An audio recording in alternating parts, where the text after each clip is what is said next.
परमात्मा क्या है? क्या सच में परमात्मा ऐसा ही है जैसा कि आप समझते हैं, जैसा कि आप मानते हैं? क्या सच में ही परमात्मा हमें हर पल देख रहा है, जो कि हमें अच्छे बुरे कर्मों का फल देता है? या फिर सच्चाई बिल्कुल ही अलग है? हमारा दुर्भाग्य है कि आज तक केवल मानते हैं और मानने पर ही जोर है। पूछा जाता है कि क्या आप परमात्मा को मानते हैं? कोई नहीं पूछता कि क्या आप परमात्मा को जानते हैं। आपके मानने में कोई फर्क नहीं पड़ता। इसका कोई अर्थ नहीं कि आप क्या मानते हैं। प्रश्न है कि आप क्या जानते हैं। आपका अपना अनुभव क्या है? जानना वास्तविक है और मानना काल्पनिक। जब तक आप काल्पनिक परमात्मा को पकड़े हैं, तब तक जीवन में कोई बदलाव नहीं होगा, कोई रूपांतरण की संभावना नहीं है। मान लेना कोरा झूठ है और माना हुआ परमात्मा झूठा परमात्मा है, केवल एक भ्रम का जाल है। वास्तविक परमात्मा को खोजा जा सकता है, आपकी आंखों के सामने ही है। कोई ज्यादा मुश्किल नहीं, जरा सी भी आंख खुले तो दिख जाएगा। पता चल जाएगा कि आखिर परमात्मा का रहस्य क्या है। लेकिन आपके तथाकथित धार्मिक, आपके तथाकथित साधु संत, आपके तथाकथित धर्म का संदेश देने वाले, कोई भी नहीं चाहता कि आपकी आंखें खुले और आपको हर रोज धर्म की मदिरा पिलाकर बेहोश कर दिया जाता है। बेहोशी में कैसे वास्तविक परमात्मा को देख सकते हैं? कैसे उसे जान पाएंगे? कैसे आप अपने जीवन को समझ पाएंगे? जानने के लिए तो होश चाहिए। आज मैं इसका प्रयास करूंगा कि आपकी आंखें खुले और आप वास्तविक परमात्मा के दर्शन कर सके।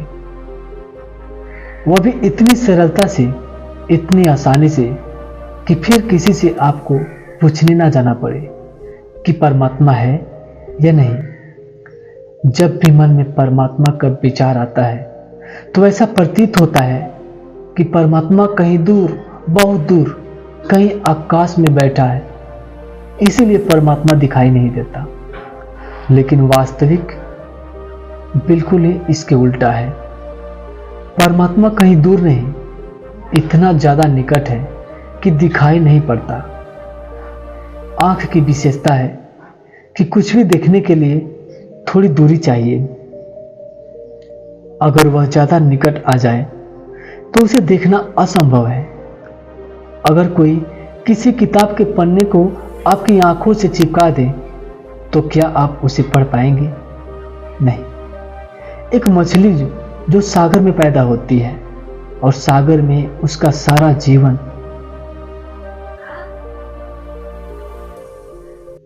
वह कभी सागर को नहीं देख पाती क्योंकि वह सागर में ही मौजूद है। देखने के लिए तो दूरी चाहिए। कभी सागर से निकलकर रेत में गिर जाए तभी सागर का उसे पता चल सकता है, तभी वह सागर को देख सकती है। सागर में रहते हुए सागर को जानना असंभव है। ठीक यही परमात्मा के साथ हो रहा है। इतना तो आपने बहुत बार सुना है कि परमात्मा आपके भीतर है। परमात्मा बाहर नहीं, आपके ही भीतर है। लेकिन यह अधूरा सच है, क्योंकि फिर पूछना पड़ेगा कि फिर बाहर क्या है। वास्तव में बाहर भी और भीतर भी सब जगह परमात्मा ही है।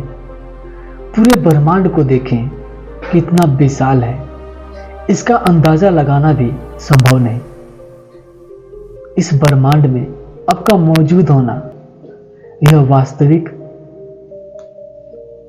यह आपका अस्तित्व है। ब्रह्मांड को आप बाहर से देख पाते हैं, लेकिन आपके भीतर क्या है? भीतर भी वही है, ठीक वैसा ही ब्रह्मांड जैसे कि बाहर।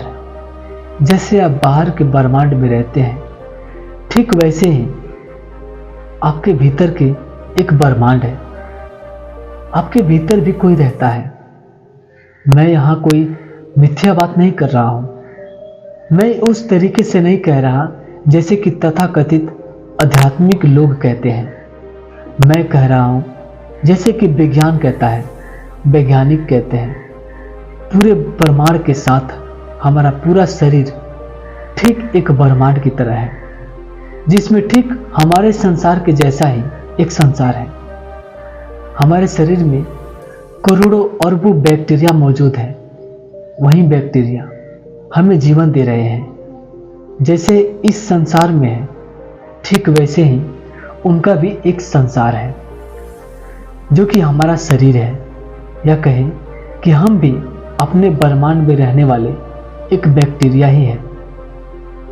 अपने बाहर के ब्रह्मांड को समझना हमारे लिए बहुत मुश्किल है, लगभग असंभव है। लेकिन अपने भीतर के ब्रह्मांड को समझना काफी आसान है। यहां इस संसार में जो कुछ भी है वह सब एक जैसा ही है, एक जैसे ही नियम है, फिर चाहे वह हमारे भीतर के हो या बाहर के। अगर भीतर को भी समझ लिया तो बाहर को समझना एकदम आसान है। एक ही बात है, थोड़ी देर के लिए हम अपने भीतर के संसार को जानने की कोशिश करेंगे। ये करोड़ों बैक्टीरिया जो हमारे भीतर ही पैदा होते हैं और भीतर ही मर जाते हैं, क्या इनको इससे बाहर भी कुछ है, इसका कुछ पता चलता है? या दूसरे किसी संसार को नहीं जान सकते? हमारा पूरा शरीर इनके लिए ठीक वैसा ही है जैसा कि हमारे ब्रह्मांड, इनके चांद, सितारे, सूरज, जो कुछ भी आप नाम दे सकते हैं, सभी कुछ हमारे शरीर के ही भीतर है। एक छोटी सी कल्पना करें कि जैसे आप परमात्मा के बारे में विचार करते हैं, हो सकता है कि किसी भांति यह भी किसी परमात्मा का विचार करते हो। तो जरा अंदाजा लगाएं कि इनके लिए परमात्मा कौन होगा। अगर आप ठीक से देखें तो आप जान पाएंगे कि आप ही इनके परमात्मा हो सकते हैं, या आपको ही परमात्मा मान सकते हैं, क्योंकि इनका खाना पीना, इनका रहना, इन पूरे जीवन का आधार जो आप ही है। एक तरीके से देखा जाए तो आपका अस्तित्व भी इनके ही कारण है। अगर यह सभी बैक्टीरिया मर जाए तो इससे पहले हम मर जाएंगे। हमारे शरीर के एक हिस्से, हर एक हिस्से पर यह विराजमान है। हमारी चमड़ी से लेकर हमारे खून तक, हमारी हड्डियों से लेकर हमारी चर्बी तक। कभी आपके मुंह में छाले हो जाते हैं, जख्म हो जाते हैं, उसका कुल कारण इतना है कि आपके मुंह के बैक्टीरिया मर जाते हैं। जब तक नए बैक्टीरिया पैदा नहीं हो जाते तब तक हमारे मुंह के जख्म ठीक नहीं होते हैं, और वह हर जगह से हमारी रक्षा कर रहे हैं। और बड़े मजे की बात है कि हम उनके परमात्मा हैं और यह हम रक्षा कर रहे हैं। अब थोड़ी हाइपर थिंकिंग करें, थोड़ी और अपनी कल्पना को उड़ान दें, फिर आप समझ पाएंगे कि हमारी पूजा पाठ, हमारा हिंदू, मुसलमान, हमारा धर्म, कर्म, यह सब क्या है। एक बैक्टीरिया मेरे अंदर बैठकर मेरी पूजा पाठ करता है, मेरा गुणगान करता है, मुझे मानता है, मेरी भक्ति करता है। क्या मुझे कुछ पता चलता है? एक बैक्टीरिया अपने को हिंदू समझता है, दूसरा कोई बैक्टीरिया अपने को मुस्लिम समझता है। क्या मुझे इसका भी कुछ पता चलता है? एक बैक्टीरिया अच्छे कर्म करता है तो दूसरा बैक्टीरिया बुरे कर्म करता है। कोई आस्तिक है, कोई स्वर्ग कहता है तो कोई स्वर्ग चाहता है, तो कोई मोक्ष चाहता है।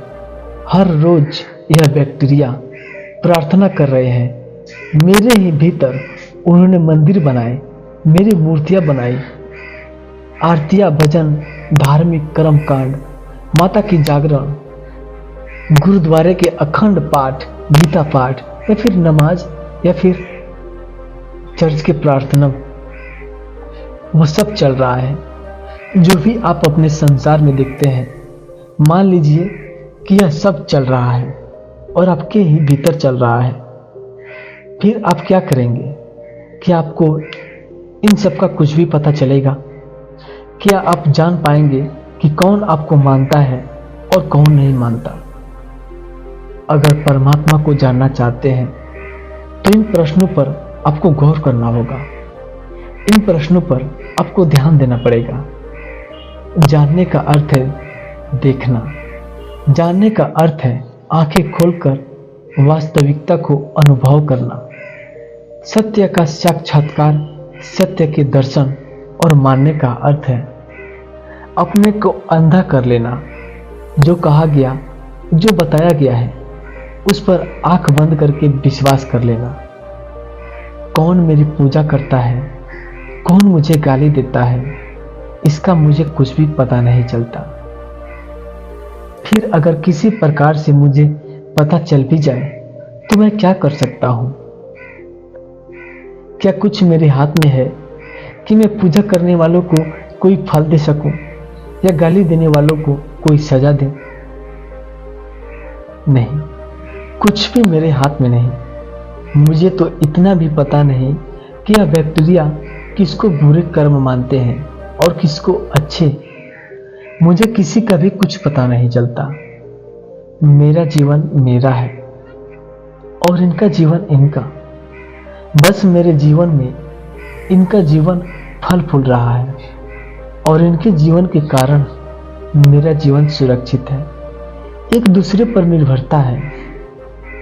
मैंने हमेशा आपसे कहा कि हमारे चारों तरफ फैला महाशून्य ही वास्तव में परमात्मा है, क्योंकि परमात्मा शून्य के अतिरिक्त और कुछ भी नहीं हो सकता।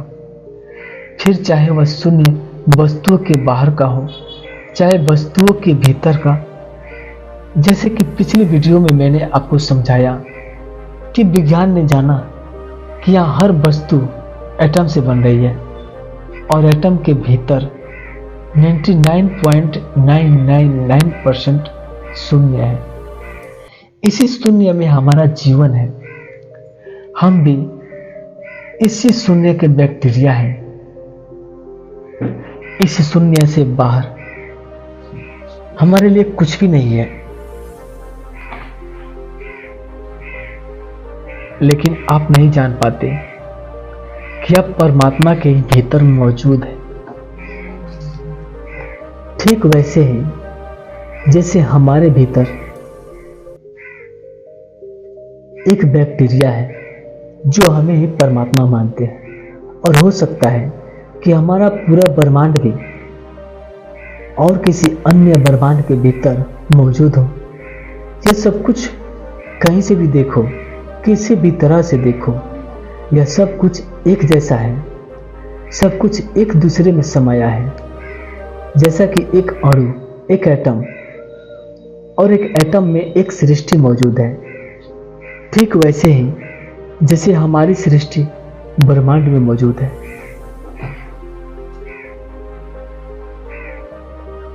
जैसे हमारे भीतर बैक्टीरिया का एक संसार है, ऐसे ही बैक्टीरिया के भीतर भी एक ऐसा ही संसार मौजूद है।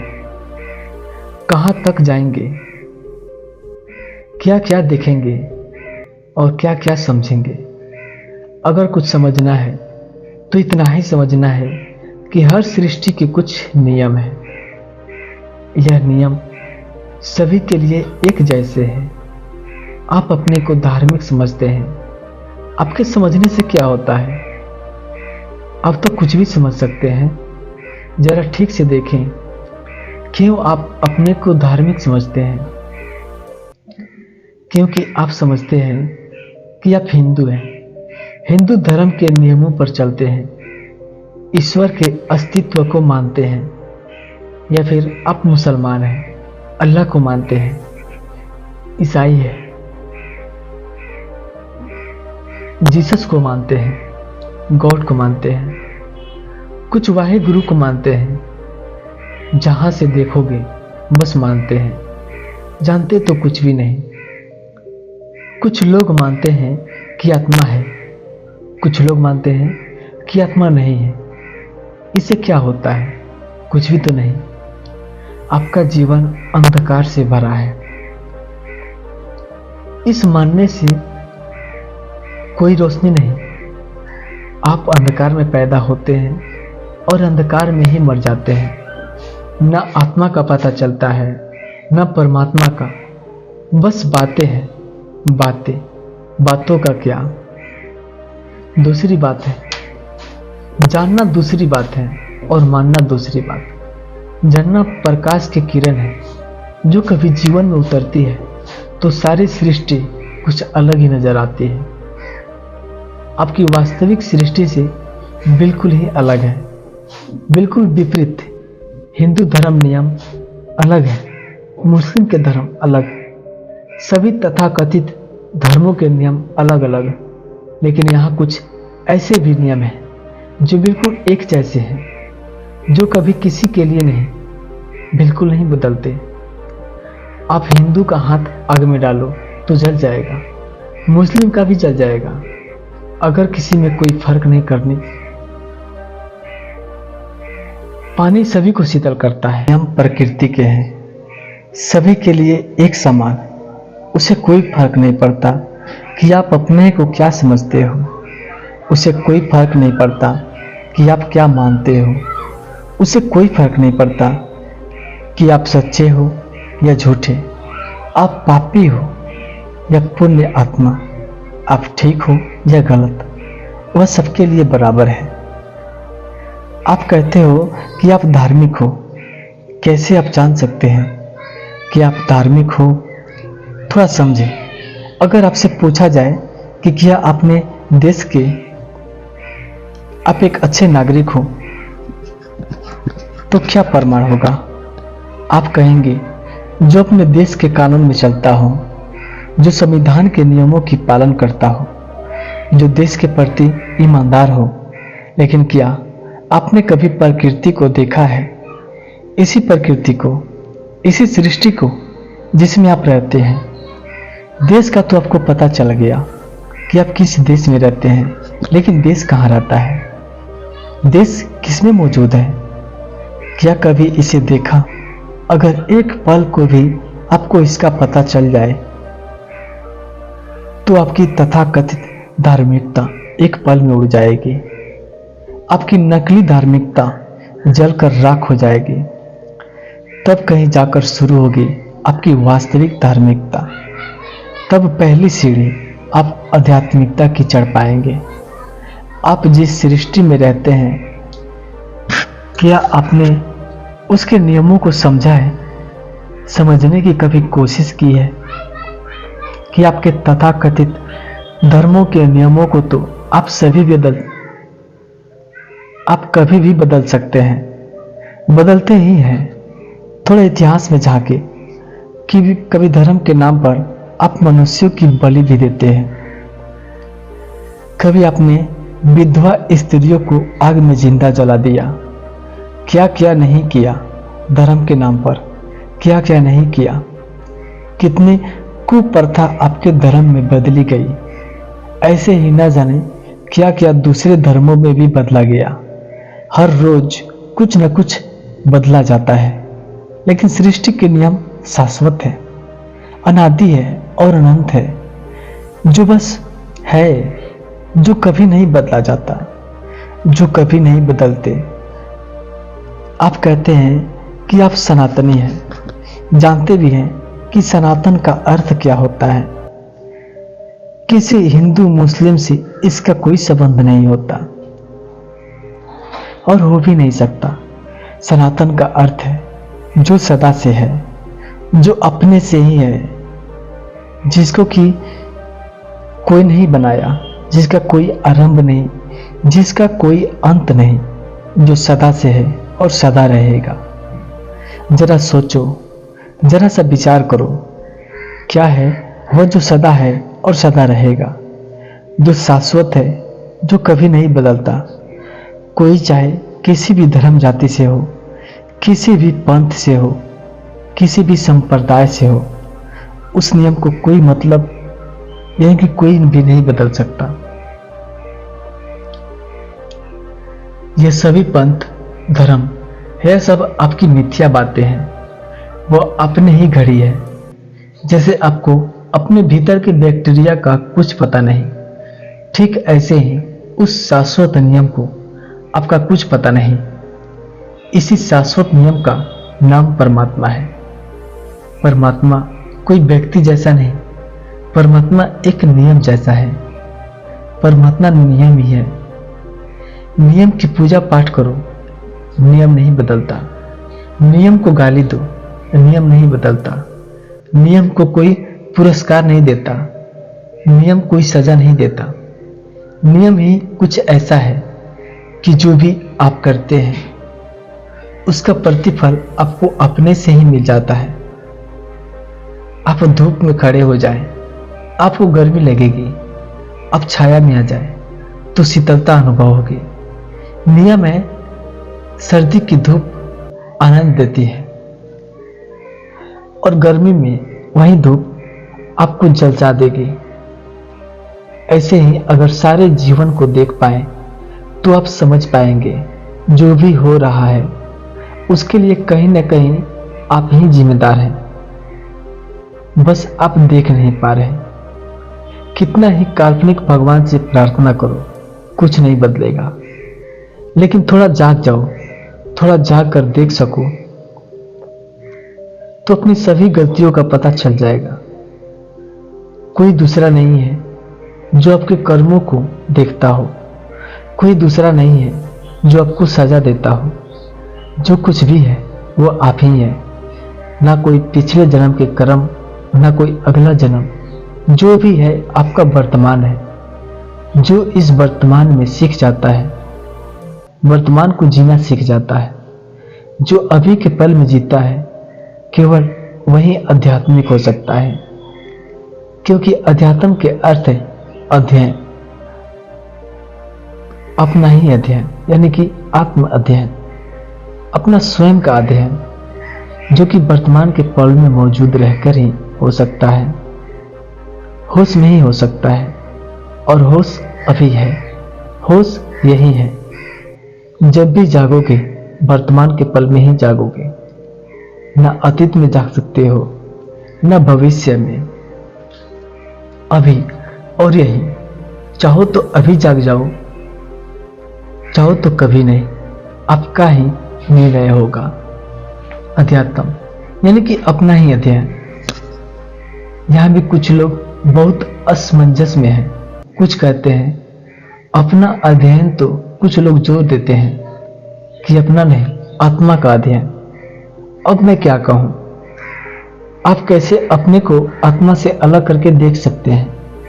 आप वास्तव में जब भी मानते हैं आप कौन हैं, तो मिलता है कि आप एक आत्मा है। फिर तो एक शून्य बचता है। यही तो है अध्यात्म। परमात्मा भी एक शून्य, आत्मा भी एक शून्य। शून्य का क्या छोटा क्या बड़ा, शून्य केवल शून्य। सत्य क्या है? सत्य है जो हमेशा है, जो कभी नहीं बदलता, जो सनातन है। आपका जीवन एक सपने से अधिक कुछ नहीं है। जो गुजर गया क्या वह सत्य था? आपका जन्म क्या सत्य था? आपका बचपन, आपकी जवानी, सब कुछ बदल रहा है, निरंतर बदल रहा है। जितनी देर आप मुझे सुन रहे हैं उतनी देर में ही बहुत कुछ बदल जाएगा। जहां भी भौतिक संसार पर नजर डालेंगे तो आप पाएंगे कि यह सारा संसार प्रतिपल बदल रहा है। अगर आप किसी नदी के पुल पर खड़े होकर पानी को देखें तो आप देख सकते हैं कि पानी बहा जा रहा है, पानी प्रतिपल बदल रहा है।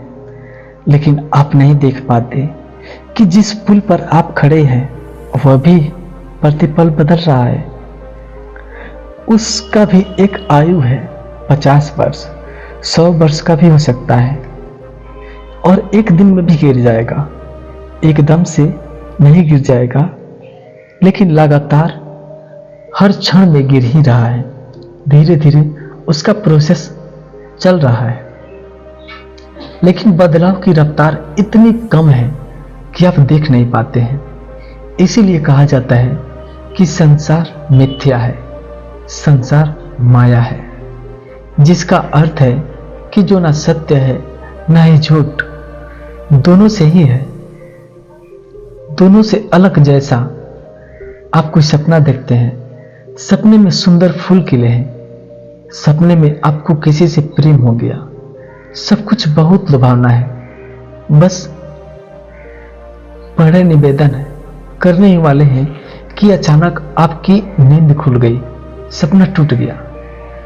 जब तक सपने में थे सब कुछ सत्य था, सत्य ही प्रतीत हो रहा था। जब टूटा तो पाया कि कुछ भी नहीं, सब झूठ हो गया, सब भ्रम साबित हुआ।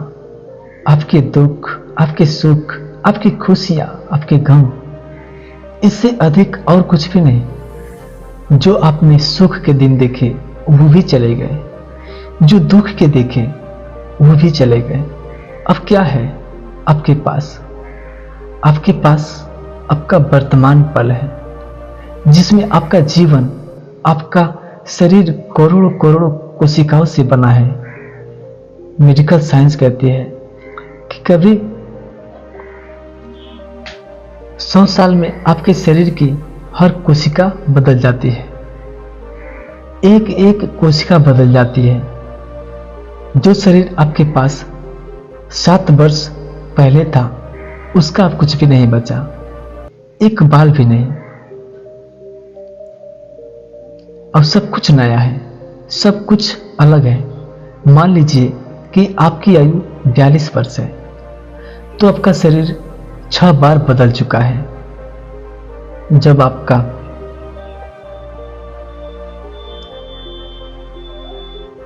जन्म होता है, आप एक छोटे बच्चे हैं, फिर आप धीरे धीरे युवा होने लगते हैं, फिर बूढ़े होने लगते हैं।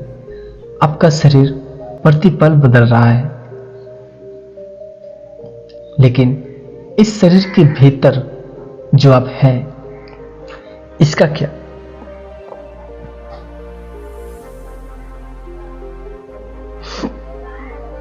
आपके भीतर कुछ ऐसा भी है जो शाश्वत है, जो कभी नहीं बदलता, जो सनातन है। यहां मैंने मन की बात नहीं कर रहा, यहां मैं आपकी ऊर्जा की बात कर रहा हूं, आपकी चेतना की बात कर रहा हूं, जिसे आप आत्मा कहते हैं। मैं उसी ऊर्जा की बात कर रहा हूं जो अपने मुझ में और सब में है, जो ना कभी जन्मती है और ना मरती है, जो निर्गुण है। कर्म आपका शरीर करता है, लेकिन आत्मा निर्लिप्त है, जैसे कोई बिजली की धारा जो सारी सृष्टि में बह रही, जो कभी नहीं बदलती। ऊर्जा मैं इसलिए कहता हूं कि किसी को मेरे शब्दों से तकलीफ ना हो। आत्मा कहते हैं तो आत्मा कहते हैं हिंदू धर्म से जुड़ जाता है, रूह कहो तो मुस्लिम हो गया। मैं ऊर्जा कहता हूं जिसमें इस पागलपन के लिए कोई स्थान नहीं। अगर कभी भी आप ठीक से देखें तो पाएंगे, तो आपको पता चलेगा कि आपका हिंदू, मुस्लिम, सिख, ईसाई कुछ भी हो जाना, यही आपको धार्मिक बना रहा है। जिसे आप धार्मिकता कहते हैं, वह वास्तव में अर्धवा देना है, आपके नियम बना लेना, शाश्वत से अलग झूठे नियम बना लेना। आपके सारे के सारे धर्म यही तो कर रहे हैं, अपने नियम बनाए, अपने ही चले, तभी तो यह अलग अलग हो जाते हैं, क्योंकि नियम अलग अलग है। प्रकृति के नियमों पर चलने वाला कैसे कोई अलग हो सकता है? कैसे हिंदू होगा, कैसे मुसलमान होगा? प्रकृति ने आपको दी प्रेम की क्षमता, इन धर्मों में प्रेम को बदला। घृणा में धर्म होगा तो विधायक होगा, पॉजिटिव धर्म होगा। धर्म कैसे निगेटिव हो सकता है? धर्म होगा तो प्रेम बहेगा, धर्म से घृणा कैसे बहेगी? लेकिन अगर अधर्म के ऊपर धर्म का बोर्ड टांग दिया जाए, धर्म तख्ती पर लगा दिया जाए, तो फिर यही होगा और यही हो रहा है। जब भी आप कभी धार्मिक हो पाते हैं तो आप केवल वही हो जाते हैं जो आपको प्रकृति ने बनाया। फिर आपकी कोई जाति नहीं होगी, ना ही कोई धर्म होगा, क्योंकि इन सब बातों का अर्थ है कि कोई भी जो आप जैसा हो, जो भी जाति का हो, जो आपके धर्म का हो, लेकिन आप जैसा किसी दूसरे का होना ही प्रकृति के नियमों के विपरीत है। ऐसा प्रकृति कभी करती ही नहीं। इसलिए मैं बार बार कहता हूं, आप आंखें नहीं खोलते, आप अंधे बने रहते हैं। आंख खोलो और प्रकृति के कण कण का विश्लेषण करो।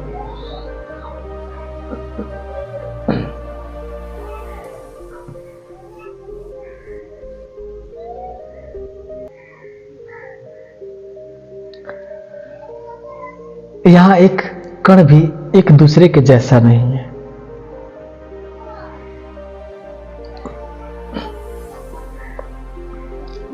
सब कुछ अनूठा है, यूनिक है। आपका एक बाल भी किसी दूसरे जैसा नहीं। इतना तो आप भी जानते हैं, किसी की उंगलियों का निशान कभी भी संसार में किसी की उंगलियों से नहीं मिलता। हजारों बरस पहले, लाखों बरस पहले भी कोई पैदा हुआ। आपकी जनसंख्या लगभग 900 करोड़ है, 800 करोड़ है, लेकिन यह जनसंख्या हजारों बार हो चुकी है, लाखों बार हो चुकी है। इसकी गिनती असंभव है।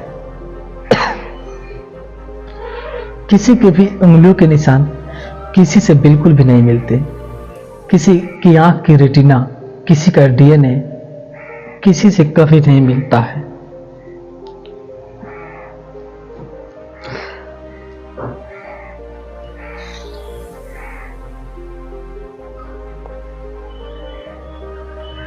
हमारे जो समाज के नियम बनाए जाते हैं, उसके कारण कुछ भ्रांतियां जरूर पैदा हो जाती है, क्योंकि एक जैसे ही नियम बना लिए, इसलिए मिलता प्रतीत होता है, जो केवल एक भ्रम है। वास्तव में जैसा कि मैंने कहा कि एक रेत का कण भी दूसरे जैसा नहीं है। जब प्रकृति का सत्य है, जो एक बार बन गया वो फिर कभी रिपीट नहीं होता, दोहराव नहीं किया जाता। आप जब भी कभी धार्मिक होंगे, सबसे पहले आपको यही सत्य नजर आएगा। इसी सत्य को आपको स्वीकार करना होगा। ना तो आप किसी जैसे हैं, ना कि कोई आपके जैसा हो सकता है। फिर कहाँ की जाति, कहाँ का धर्म? आपका धर्म केवल आपका है, दूसरे का नहीं हो सकता। दूसरे का धर्म उसका है, वह आपका नहीं हो सकता। यह मेरा नहीं, प्रकृति का नियम है।